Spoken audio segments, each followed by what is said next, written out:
এখন আপনারা সরকারে, একটা জিনিস সবসময় ওই সময় বলা হতো যে রিক্সা যখন নেমে যাচ্ছে তখন সরকার অ্যাকশনে যেতে চায়, কিন্তু বেশ কয়েকবারই তারা ফিরে এসেছে অন্তর্বর্তী সরকারের সময়, খুবই ভয়ঙ্করভাবে ফিরে এসেছে, যে জন্য তারা এখন অলমোস্ট পারলে তারা হচ্ছে যে এক্সপ্রেসওয়েতে উঠে যাবে এরকম একটা অবস্থা। তাদের এই যে যন্ত্রাংশ ইম্পোর্ট, এইটা বন্ধ করা যায় না?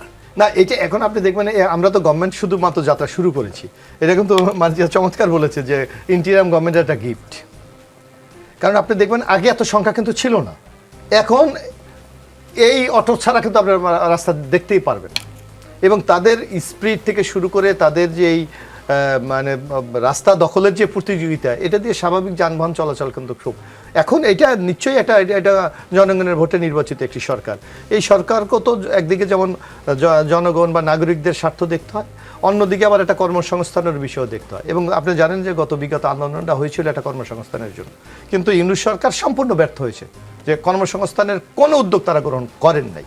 তো সুতরাং বিএনপির জন্য তো যে চ্যালেঞ্জগুলি সবচেয়ে বেশি বার্নিং ইস্যু, তার মধ্যে অন্যতম হলো একটা কর্মসংস্থান বা এদেরকে কি ব্যবস্থা গ্রহণ করবে। সুতরাং আমার মনে হয় যে এগুলো নিয়ে সকল রাজনৈতিক দলগুলির কিন্তু কিছু ঐক্যমত, আমার কিছু কিছু জায়গায় আমাদের যেতে হবে। তার অন্যতম হলো কিন্তু এই অটো।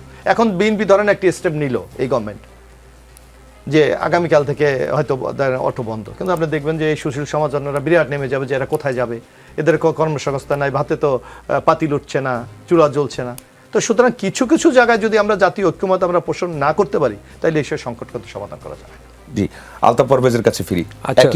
জি, আমাদের একটা দুর্ভাগ্য কি, যখন কোনো জাতীয় সংকটে পড়ি, মনে করেন কৃচ্ছ্রতা সাধনের ব্যাপারে, জ্বালানি কৃচ্ছ্রতা সাধন করতে হবে, সরকারি দল এবং বিরোধী দল দুই দিক থেকে নজর পড়ছে গরিব মোটর রিক্সা চালকদের উপর, কিন্তু এসি বন্ধ, প্রাইভেট কার কমানো, এগুলো নিয়ে কিন্তু ওনারা কোনো সমাধান দেয়নি। আমার মনে হয় এই যে আমাদের চিন্তার ধরন, এটা সমস্যা আছে। সেটা হলো অটোরিকশা কেন এসেছে, এটা ইন্টারিমের সরকারেরও আমি বলবো অবদান তা নয়। 18 মাসেই অটোরিকশা বাংলাদেশে নাজেল হয় নাই, কর্মসংস্থান নাই এবং পাবলিক ট্রান্সপোর্ট নাই। আমি এই যে চলাফেরা করব সকালে, আমার জন্য কি ঢাকা যথেষ্ট পাবলিক ট্রান্সপোর্ট আছে? ফলে আমাকে অটোরিকশাতে উঠতে হবে। আবার যিনি অটোর চালক, তার জন্য কি কোনো কর্মসংস্থান করেছে কোনো সরকার? করেনি। আগামীতেও খুব তাড়াতাড়ি এটা হবে না। ফলে তারা নিজেরা এই উপায়, মানে রুটি রুজির এই উপায় অবলম্বন করে নিয়েছে, আর ঢাকার মানুষও এটা দ্বারা উপকৃত হচ্ছে। অটোরিকশাগুলো কি খালি আছে কোথাও? খালি কিন্তু নেই, কারণ জনগণের সামনে কোনো বিকল্প নেই। তাকে অফিসে যেতে হবে, স্কুলে যেতে হবে, হাসপাতালে যেতে হবে, অটোই তার ভরসা।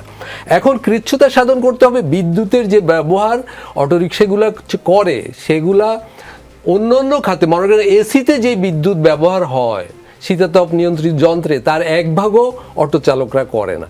কিন্তু তার মানে কি, আমরা প্রথম নিয়ন্ত্রণ রেশন কোথায় করব? প্রথম নিয়ন্ত্রণটা তো উপর থেকে হতে হবে।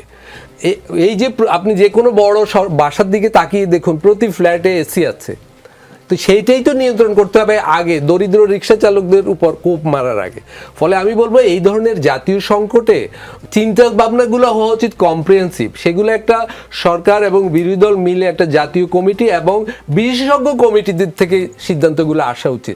বিশেষজ্ঞরা সহজেই বলবে বিদ্যুতের বেশি অপচয় কোথায় হয়, জ্বালানির অপচয় কোথায় হয়।